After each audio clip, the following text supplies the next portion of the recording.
안녕하세요, 발로뛰어입니다. 오늘은 베니스 여행 때 추천하고 싶은 4가지에 대해 말씀드리겠습니다.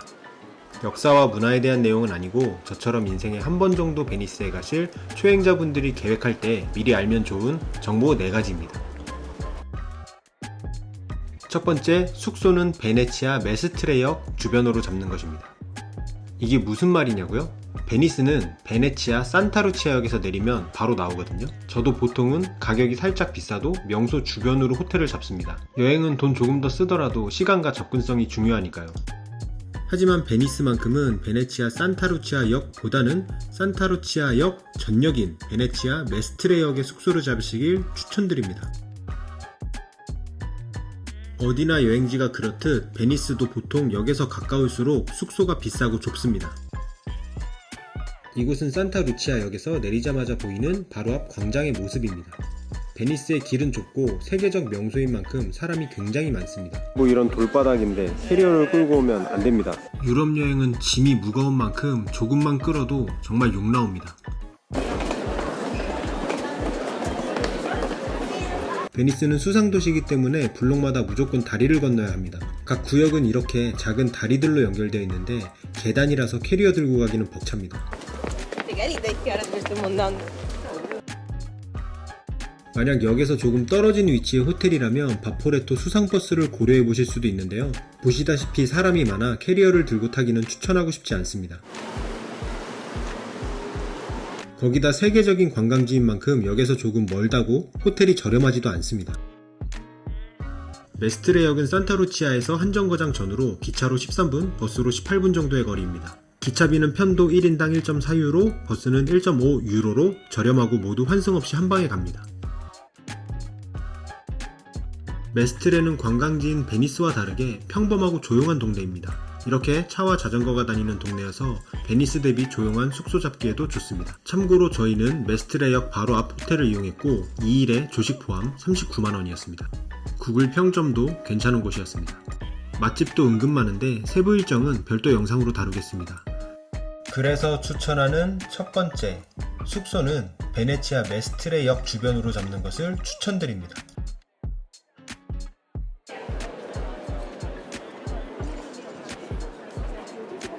두 번째, 카페 플로리안에서 핫초코 마시며 라이브 공연 감상하기입니다. 저도 엔간하면 카페는 추천하고 싶지 않았는데 이곳은 꼭 해야겠습니다. 베니스에 가면 산마르코 광장은 무조건 가게 되실 겁니다. 그리고 이 광장 가운데 떡하니 자리 잡은 게 카페 플로리안입니다. 황금알 자리죠. 플로리안은 1720년에 산마르코 광장에 개업한 카페로 이탈리아에서 가장 오래된 카페입니다. 개업 이래 영업을 멈춘 적이 없고 카사노바, 괴테 등 유명 인사들이 자주 방문했다고 합니다. 핫초코를 최초로 만든 곳으로 유명하고 베니스 하면 모두가 아는 주요 명소입니다. 구글에서 리뷰수는 명성에 비하면 좀 적습니다.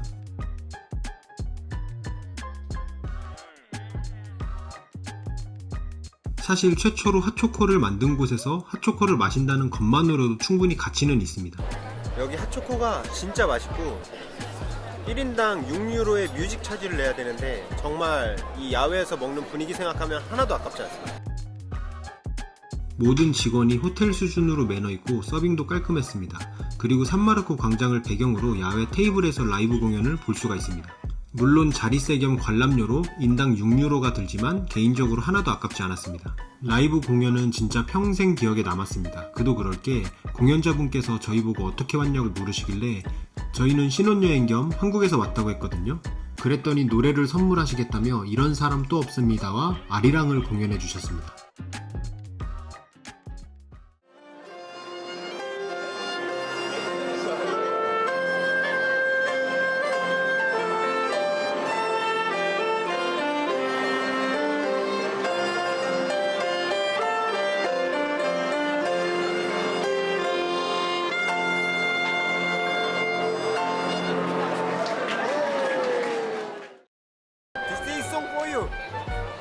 너무 영화 같잖아. 영화인 줄 알았어. 그래서 추천하는 두 번째, 베니스에 간다면 카페 플로리안에 꼭 가보시길 추천드립니다.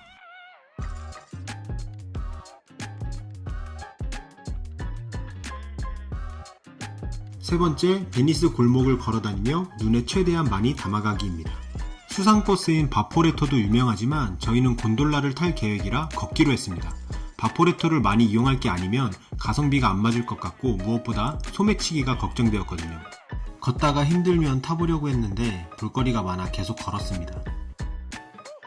산타루치아역에서 산마르코 광장까지 멀 것 같지만 2.3km, 약 30분 정도 거리로 걷기에도 적당합니다. 길에서 볼 수 있는 건물 하나하나가 신기하고 눈이 즐겁습니다.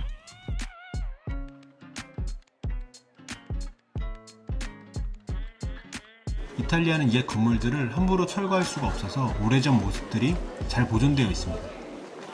그래서 걷다가 아무 곳에서나 사진 찍어도 그림이 됩니다. 걷다 보면 이런 과거의 우물도 볼 수 있고요. 귀 파면서 가시는 아저씨도 보고요.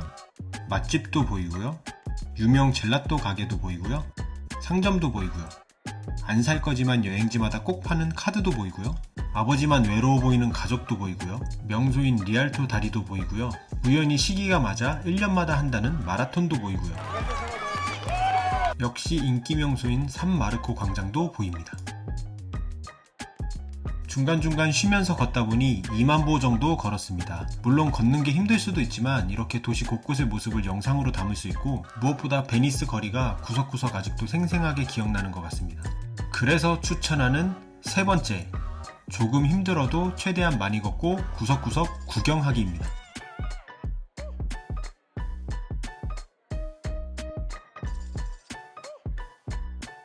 네 번째, 물의 도시 베니스에서 곤돌라 타고 낭만 즐기기입니다. 유명한 맛집, 젤라또, 성당은 이탈리아 어디에서도 볼 수 있지만 곤돌라는 오직 베니스에서만 탈 수 있습니다.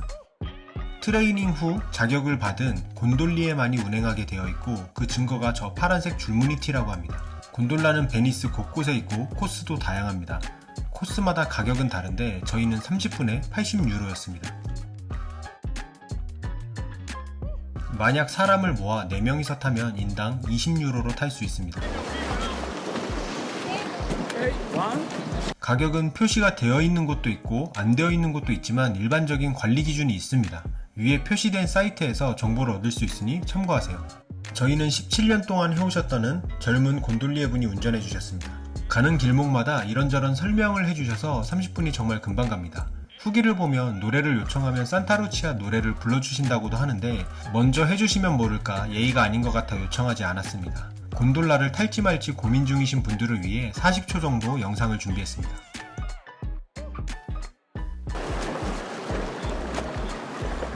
곤돌라와 함께 여행을 떠나봅시다.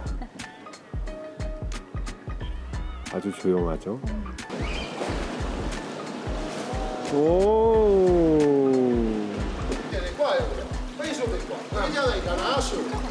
No, ma proprio dritto, cammina.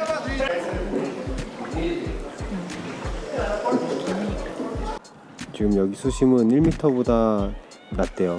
6시간마다 저 녹색 선까지 왔다 갔다 수위가 차오르고 많이 차오를 때는 저 위에 1m까지 차올라서 1층은 완전히 잠겨서 다 비어있고 사람들은 다 높은 데 산답니다.